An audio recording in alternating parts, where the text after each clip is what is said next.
I can't believe I'm saying this, but CRKT might be releasing the most competitive knife that they have ever released. Now this knife is likely to not only be competitive in the online world, but will probably dominate in the big box stores. And for that reason, we absolutely have to talk about it. And here they are. So this is two variations of the same knife. Now we'll start with this one right here.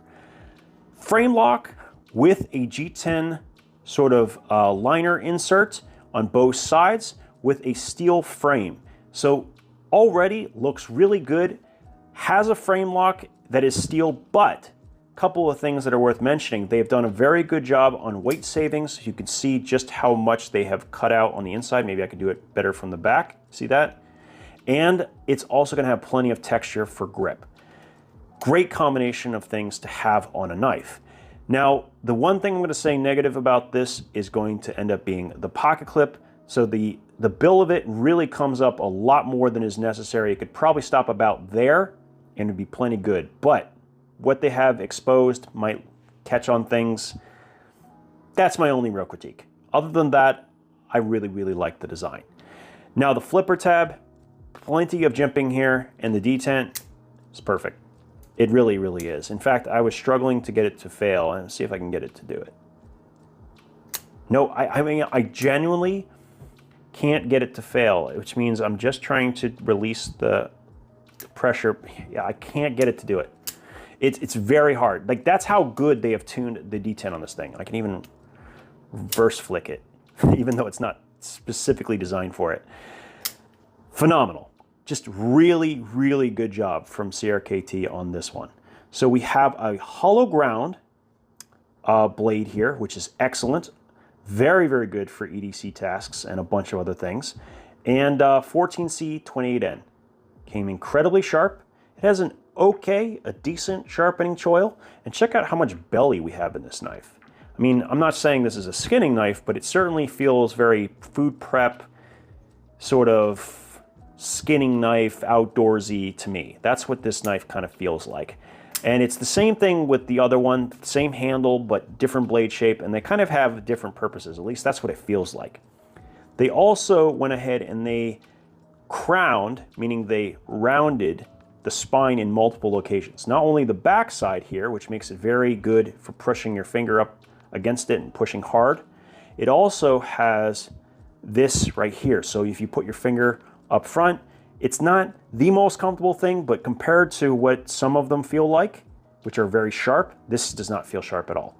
So really nicely done from them on this. They thought through a lot of different things. There is enough lock bar access that I don't feel like I'm missing anything, so that's good. Just a really, really good design. And the difference with this one is you have a full flat grind and a slightly different blade shape. You also have a cutout, so that will make it very easy to reverse flick. And although it's not the easiest thing in the world, it is technically possible. I've had trouble doing this with my thumb, but it definitely reverse flicks, no problem. And the reason I'm having trouble is because the detent is strong to allow the flipper tab to always deploy properly. I'd rather have that than have the ability to flip it open with my thumb. That's an indication that they have dialed this in properly for the cutout using that reverse flick. So it definitely feels snappy. Like I can feel like doesn't release, doesn't release, doesn't release, and then boom. Like it's the same thing that I did with this one. It's really hard to fail it. It's really hard for it to stop in the middle. So nice job. Let's talk about price for a second. These knives have an MSRP of $80, but they're likely to hit the stores between $60 and $70. At that price, they are absolutely wiping the floor with the competition. In the big box stores, there's nothing out there that comes close. I was just at Dick's Sporting Goods and they were charging $60 for a knife in 7CR. It was disgraceful, okay? This is going to absolutely wipe the floor with a ton of different brands. I think Buck should be concerned. Kershaw should be concerned. They should, Gerber is really in trouble. If this hits the big box stores, it's going to absolutely smash everyone else. As it should.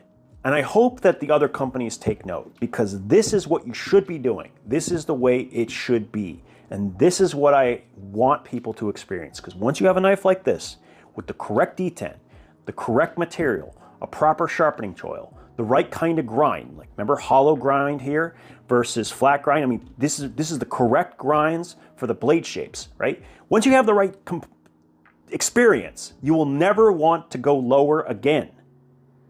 You will never do it. And Kershaw just created a great metric that you can walk into a store and buy. That's not something I can say about all the brands that you can buy on Amazon, right? There's a lot of great brands out there, and I cover a lot of them on the channel.